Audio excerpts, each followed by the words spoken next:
hermanos, qué bendición tenerles en esta nueva reunión. Hoy vamos a continuar con el tema del perdón. Vamos a continuar con el tema del perdón y quiero comenzar con una oración. Bendito Dios y Padre, te agradecemos, Señor, en este momento por tu palabra, tu misericordia y tu gracia. Porque sabemos, Señor, que tú estás presente en este lugar para hablar a nuestras vidas a través de tu palabra, que es ese maná espiritual que nos alimenta, Señor.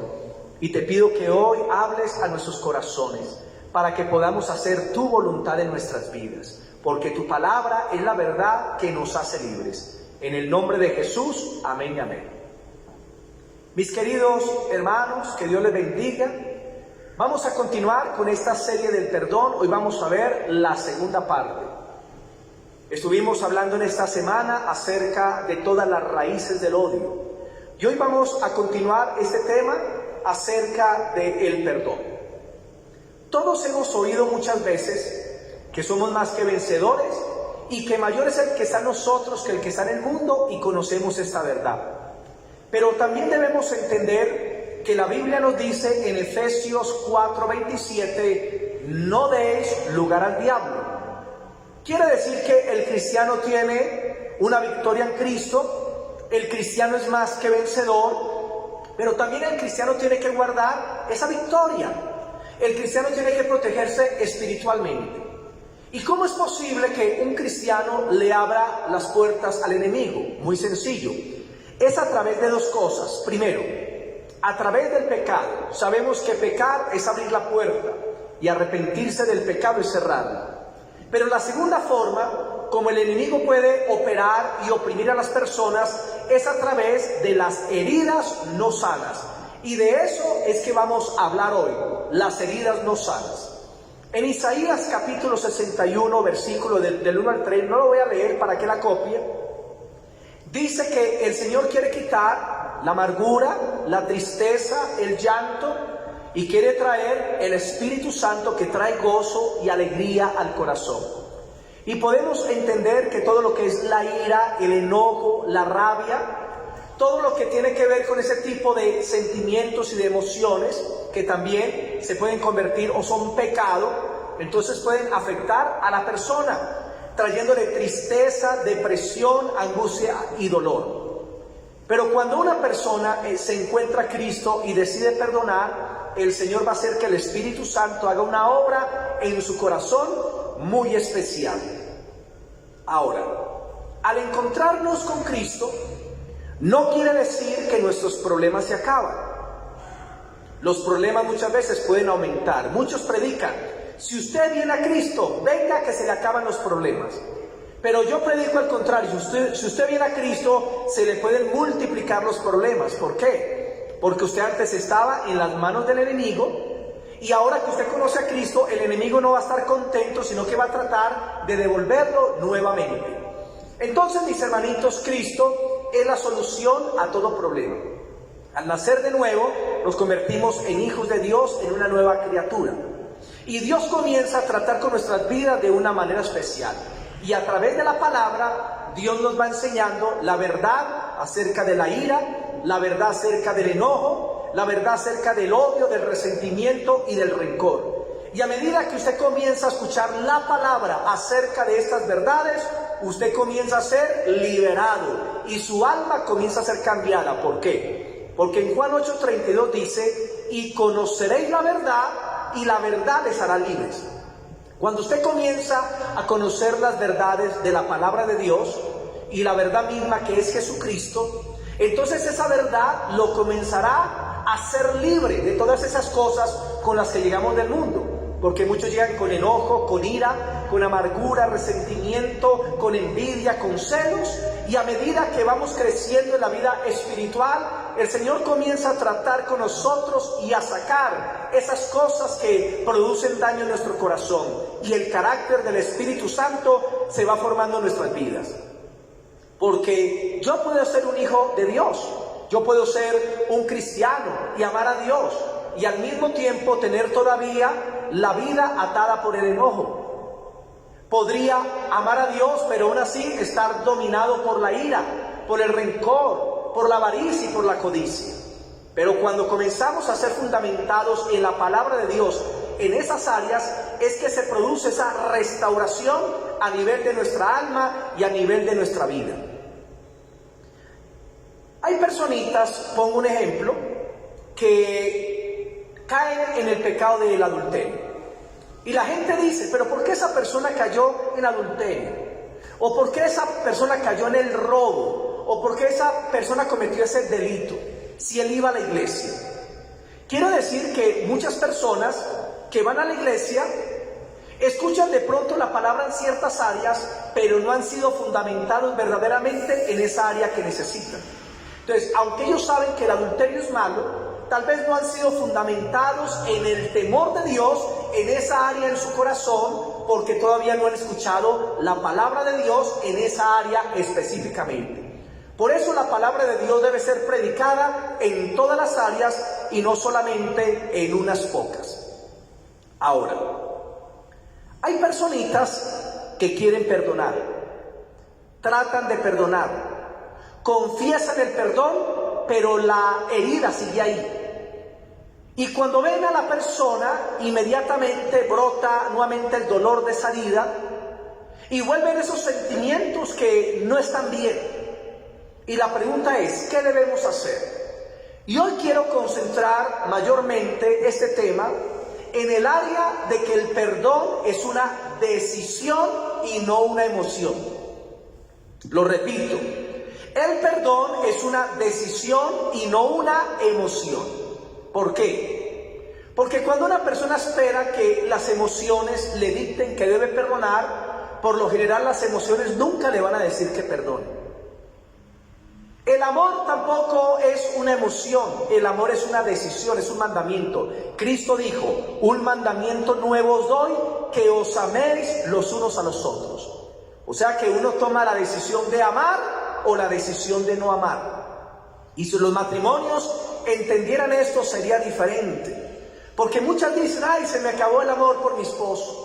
O los esposos, ay, se me acabó el amor por la esposa. No. Porque 1 Corintios 13, el apóstol Pablo dice, el amor nunca deja de ser. Lo que se acaba es la pasión.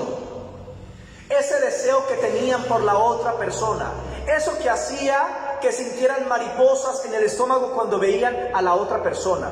Y lo que es la pasión pasa. Las emociones pueden pasar. Por eso una mujer se levanta un día amando al esposo, queriéndolo de todo corazón, y le dices, tú eres mi tesoro y mi mundo. Y por la tarde tiene una pelea y al otro día la mujer se levanta odiándolo. ¿Cómo es posible eso? Que un día le ame y al otro día le odie. Porque ese es el ámbito de las emociones. Y por eso el amor no está basado en emociones, sino que está basado en una decisión. Lo mismo es el perdón. Si usted está esperando a sentir perdonar, tal vez nunca va a sentir perdonar. Hay personas que dicen, pastor, cuando yo sienta perdonar, le perdono. Cuando brote algo especial hacia la otra persona, le voy a perdonar. Pero quiero decirle que tal vez nunca sienta eso. ¿Por qué? Porque el perdón desde el punto de vista bíblico no es una emoción, sino que el perdón es una decisión. Qué importante entender esto. No es que yo perdono porque sienta o no sienta, porque quiera o no quiera. El perdón simplemente es un acto de obediencia. El Señor Jesucristo estaba clavado en la cruz. Clavos atravesaron sus manos, atravesaron sus pies. Y tal vez en la cruz el Señor de pronto no sentía el perdonar. Lo voy a colocar de esta forma. Supongamos que usted está clavado en la cruz en lugar de Cristo. Y lo han insultado, le han dado golpes, lo están insultando. Usted está casi muerto y le siguen allá blasfemando, haciendo daño. Tal vez las 7 palabras que saldrán de su boca no sabemos cuáles son. Del Señor salieron 7 palabras que fueron dirigidas por el Espíritu Santo. Pero si nosotros hubiéramos estado en ese caso, tal vez hubiéramos dicho que caiga un rayo y los mate a todos, los odio. Pero ¿qué pasó con el Señor Jesucristo? Él tomó las decisiones basado en la voluntad, no en las emociones. El Señor Jesucristo trascendió las emociones y simplemente dijo, Padre, perdónalos porque no saben lo que hacen, porque el perdón es una decisión. Les pongo un ejemplo, aparte del Señor. Esteban, el primer mártir de la iglesia que fue muerto a través de apedreamiento.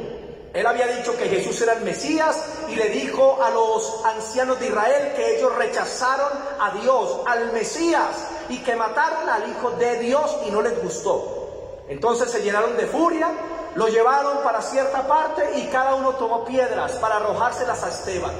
Y Esteban estaba ahí viendo todo. Lo amarraron y comenzaron a tirarle las piedras, y tal vez más de uno trataba de darle bien duro en la cara o tratar de darle una pedrada que lo matara.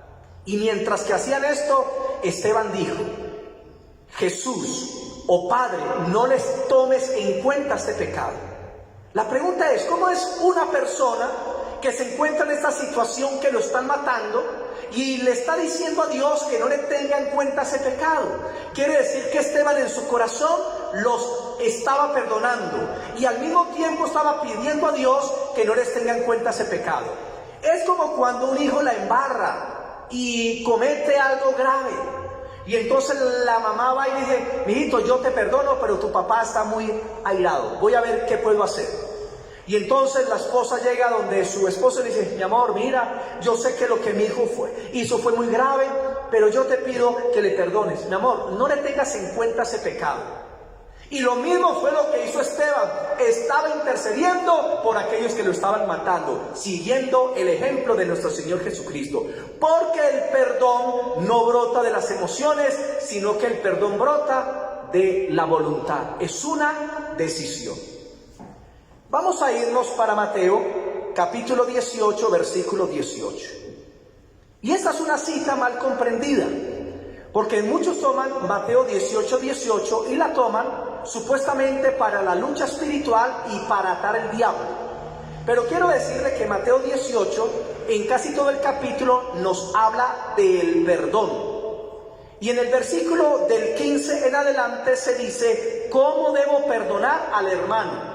Y en el versículo 18 dice: de cierto os digo, que todo lo que atéis en la tierra será atado en los cielos, y todo lo que desatéis en la tierra será desatado en el cielo.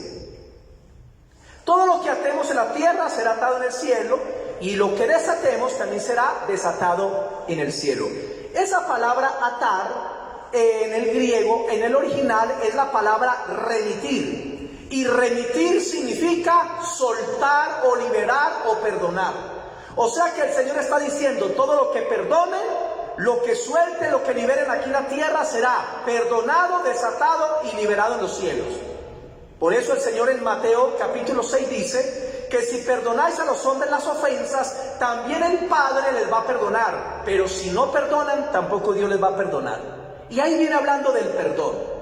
Entonces la palabra remitir es soltar, es perdonar. Eso significa atar en este contexto.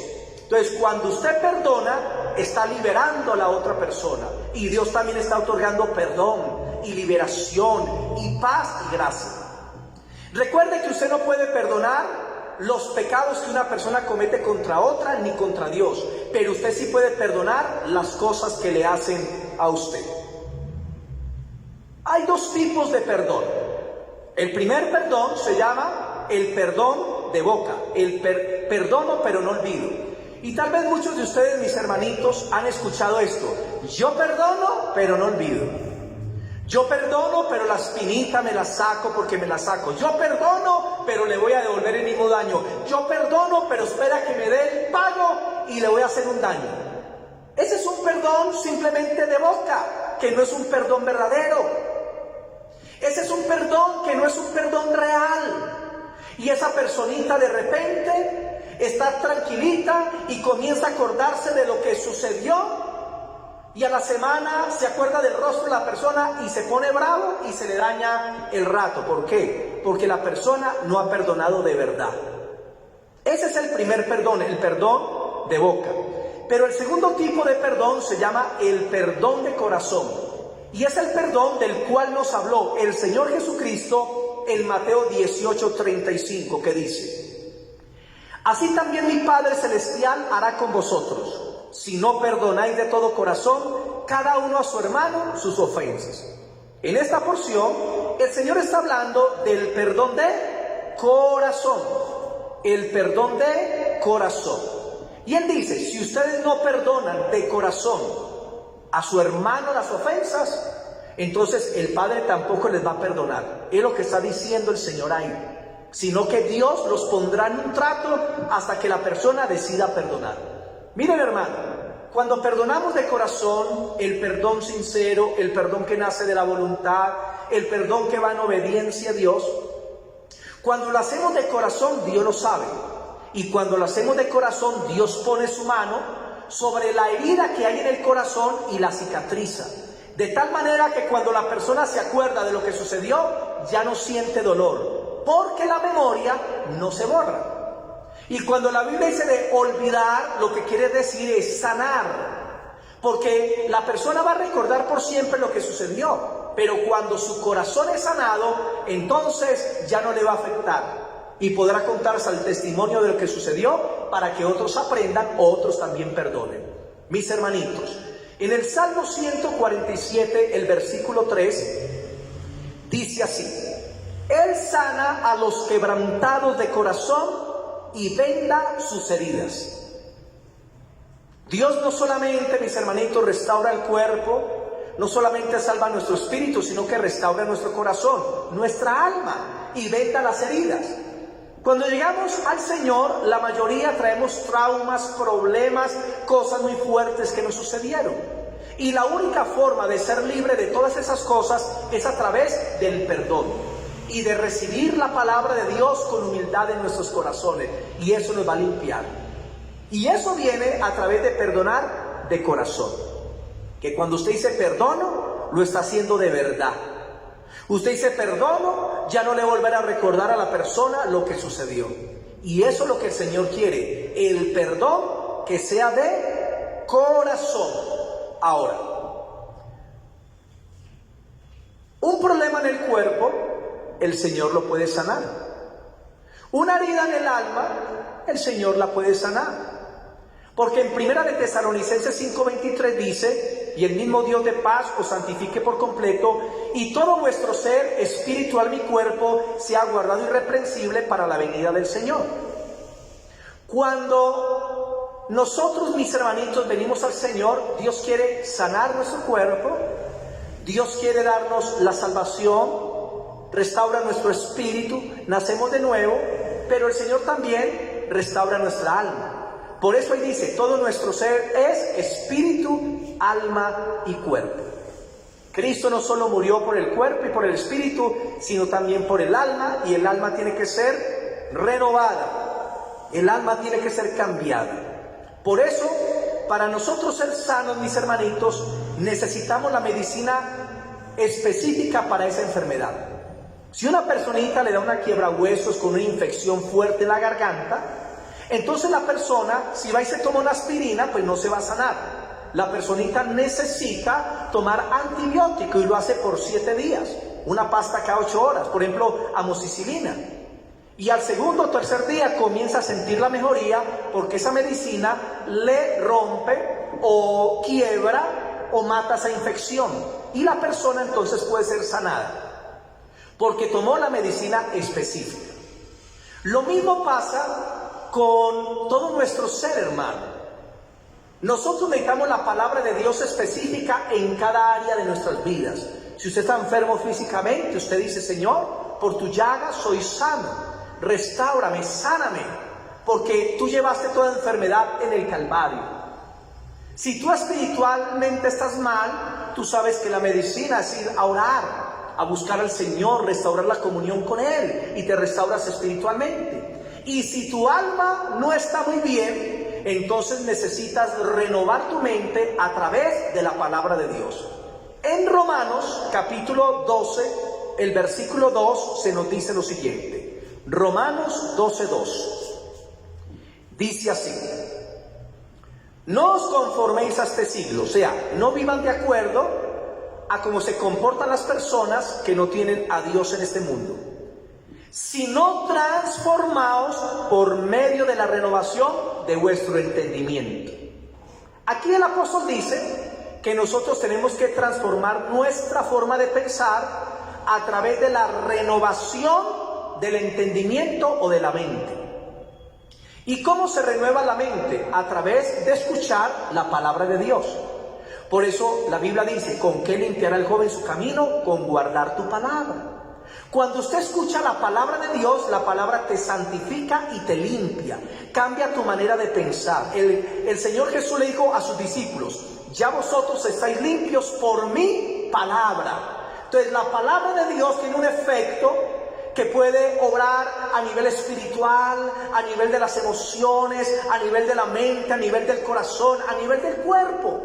Porque Dios tiene una palabra específica para cada área de nuestras vidas. Por eso necesitamos conocer la verdad acerca de la ira, del enojo, de la amargura, del resentimiento, y a través de la palabra de Dios nuestra mente es cambiada. Un ejemplo, muchos llegaron a la iglesia y eran adictos a consultar brujos, a fumar el tabaco, eran adictos a todo eso.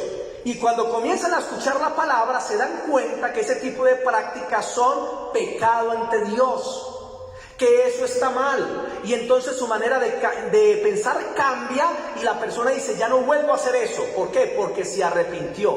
Eso significa arrepentimiento, cambiar la mente. Entonces, mis hermanitos, hay personas que, por ejemplo, lloran, que se sienten tristes por algo malo que hicieron, pero lo siguen haciendo, entonces no se arrepintieron. Mientras que hay otros que de pronto no lloran, que de pronto no se les ve como las emociones, pero usted mira y se apartaron de ese pecado. Esos son los que se arrepintieron.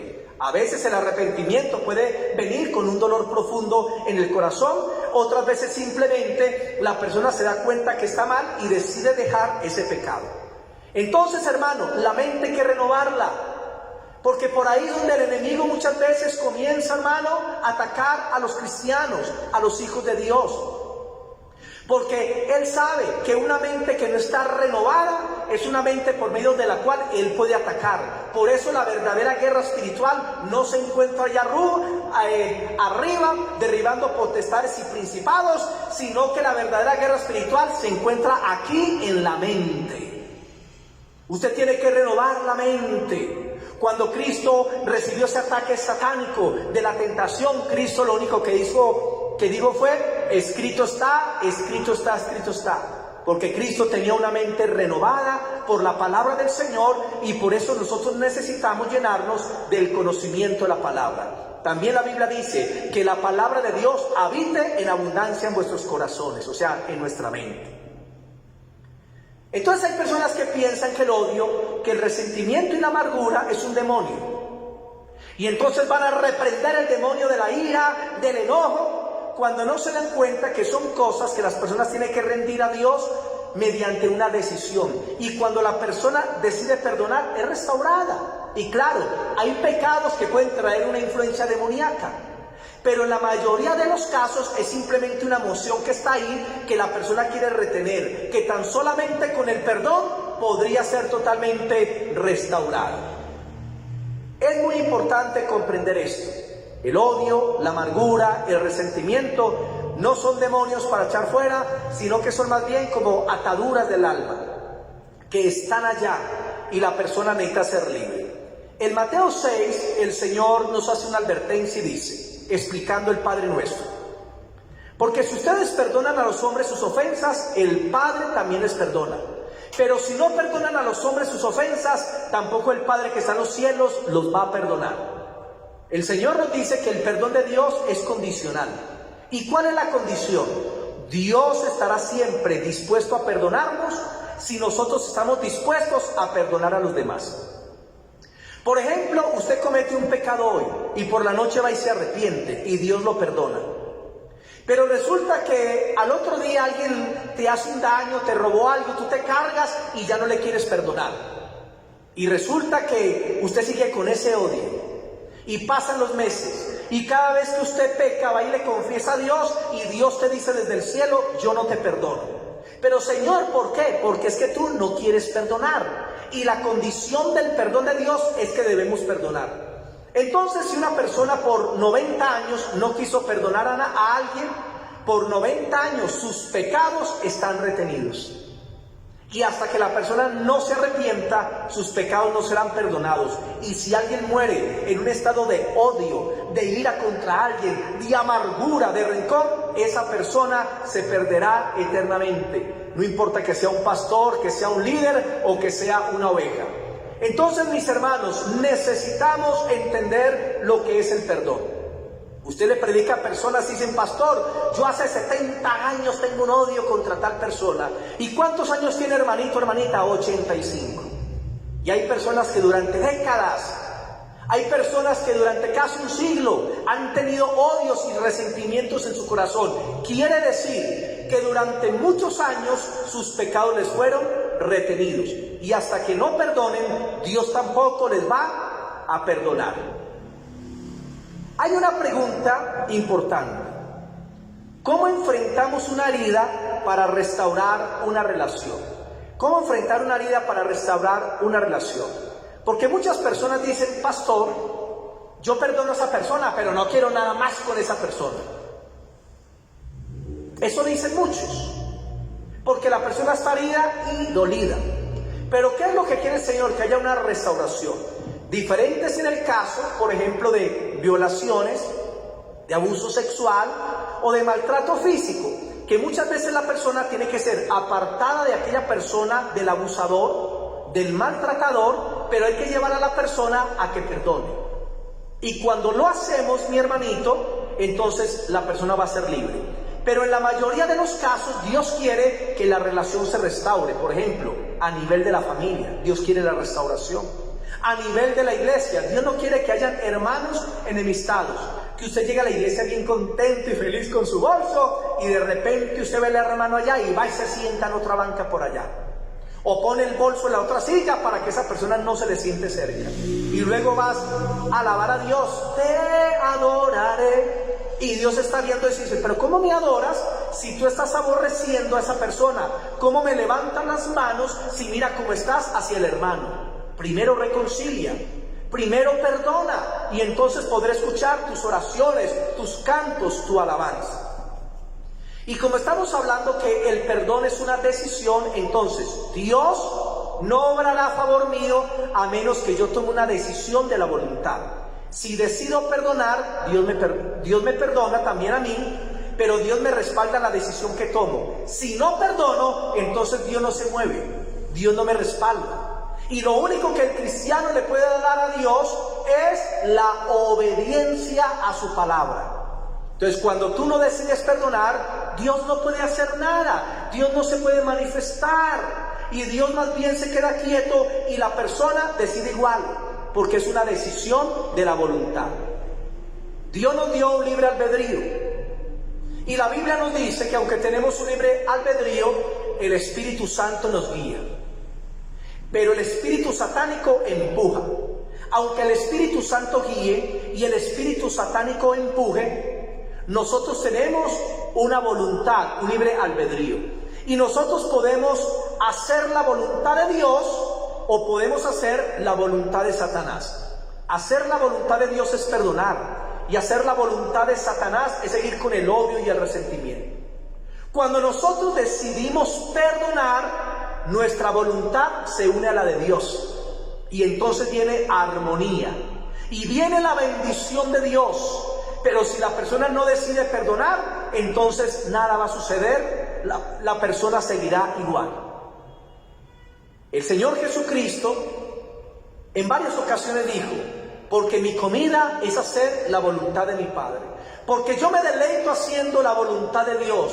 Y le dice: Padre, no mi voluntad sino la tuya. Cristo vivía en armonía con la voluntad de Dios, y por agradar a su Padre, entonces hacía las cosas que el Padre le decía. Y Dios nos dice en su palabra que hay que perdonar. Y si nosotros decidimos perdonar, nos estamos alineando con la voluntad de Dios, y Dios va a poder bendecir ricamente nuestras vidas espiritualmente. Algunos dicen: pastor, pero es que Dios es soberano y Dios puede doblegar a una persona para que perdone. Pero quiero decirte, mis hermanitos, que es que Dios no se mueve de esa manera. Dios simplemente le da su verdad a la persona, y la persona decide lo que va a hacer. Sí, Él es soberano en su palabra. Es que Dios tiene el control. Sí, Él tiene el control cuando nosotros nos sometemos a su voluntad. Cuando usted se somete a la voluntad de Dios, usted ya está bajo el control de Dios. Y Dios lo va a dirigir, y Dios lo va a bendecir, y Dios va a obrar en su vida de una manera especial para que haga la voluntad de Dios. Pero hay que unir nuestra voluntad a la de Él. Cuando hacemos su voluntad, entonces, hermanos, la bendición de Dios ciertamente va a descender. Dios le dijo a Adán: te entrego el jardín del Edén, pero no comas de ese árbol. ¿Quién debía tomar la decisión de comer o no comer el árbol? Adán y Eva. ¿Y qué decidieron Adán y Eva? Comer y desobedecer a la voz de Dios. Y aunque desobedecen, Dios no se aparece y dice: Adán, no lo comas, vas a morir, tus descendientes van a sufrir. No, Dios le respetó el libre albedrío que tenía. Y así mismo, mis hermanos, lo que nosotros hacemos, tenemos que asumir nuestras responsabilidades. Y no echarle la culpa al diablo: es que el diablo me hizo hacer. No, hermanos, el diablo simplemente puede traerte la tentación, colocarte la cascarita, pero eres tú y soy yo el que decide o no decide hacer aquello, porque tenemos un libre albedrío. Por eso, hermanos, el perdonar es una decisión. Si yo no decido perdonar, entonces Dios no puede colocar su mano sobre la herida para que cicatrice. Y vamos a seguir siempre iguales, con ese odio, con esa amargura, con ese resentimiento, esos deseos de venganza, anhelando que la otra persona le vaya mal. Y cuando una persona decide no perdonar, esa persona queda atada a cuatro cables que lo están atrayendo hacia el pasado. Y voy a hablar de esos cuatro cables para que usted pueda entender mucho más de lo del perdón, y lo voy a hacer con un ejemplo. Supongamos que una persona dice algo de otra, y esa persona que es inocente la mandan para la cárcel y le dan una condena de 23 años. Y eso sale por los periódicos, y pasaron los 23 años y la persona sale de la cárcel herida, recordando lo que la otra persona hizo injustamente. Y entonces todavía tiene la ira y tiene el odio. Esa persona está atada a cuatro cables. Primer cable: la persona está atada al pasado. ¿Por qué? ¿Por qué está atada al pasado? Porque todo lo que me afecta con esa persona que mintió de mí tiene que ver con el pasado. Y de repente el cristiano está leyendo la Biblia, está en comunión con Dios, y se acuerda de la cara de aquella persona y se pone bravo, se le daña el momento. ¿Por qué? Porque la persona está atada, porque la persona está todavía herida, porque no ha perdonado. Y por eso la persona no podrá hacer nunca lo que Dios le llama a hacer. Y puede ser un pastor, puede ser un líder, puede ser una oveja, y pueden tener esas cosas en su corazón. Dios no quiere que estemos siempre recordando el pasado. Yo me acuerdo lo que sucedió en 1720. Yo me acuerdo lo que me hicieron hace 10 años. Yo no he podido olvidar, porque la persona al no perdonar sigue atada a esa situación del pasado. Segundo cambio: la persona está atada a la persona que le hirió o a las personas que le hirió. Hay un concepto en los romanos acerca de lo que era la atadura. Y era que había algo que hacían los romanos para castigar a algunas personas que cometían delitos graves. Y era que a la persona condenada le amarraban un cadáver a la espalda, se lo amarraban. Y entonces el condenado caminaba para todas partes con ese cadáver en su espalda. Y resulta que el cadáver se iba descomponiendo, un olor terrible, la pudrición, y mataba a la persona que era condenada, mataba a la persona viva. ¿Y saben qué es lo que pasa, mis hermanos? Que cuando nosotros estamos caminando con odio, amargura, resentimiento, falta de perdón, lo que estamos haciendo es caminar con ese muerto a la espalda. El Señor desde el cielo nos está viendo, Y usted va por la calle y viene a la iglesia y usted ora y usted ayuna, pero el Señor está viendo ese muerto que usted está cargando, que lo está matando a usted espiritualmente, porque el odio, la amargura, el resentimiento y el rencor matan a las personas espiritualmente. Y se lo voy a comprobar con una cita. Primera de Juan capítulo 3, el versículo 15. Primera de Juan capítulo 3, el versículo 15. Y dice así: todo aquel que aborrece a su hermano. ¿Y quién es el hermano? Aquella persona que conoce a Cristo, o también a cualquier persona afuera. A veces entre esposos se odian, entre padres e hijos se odian, entre hermanos, entre las iglesias a veces se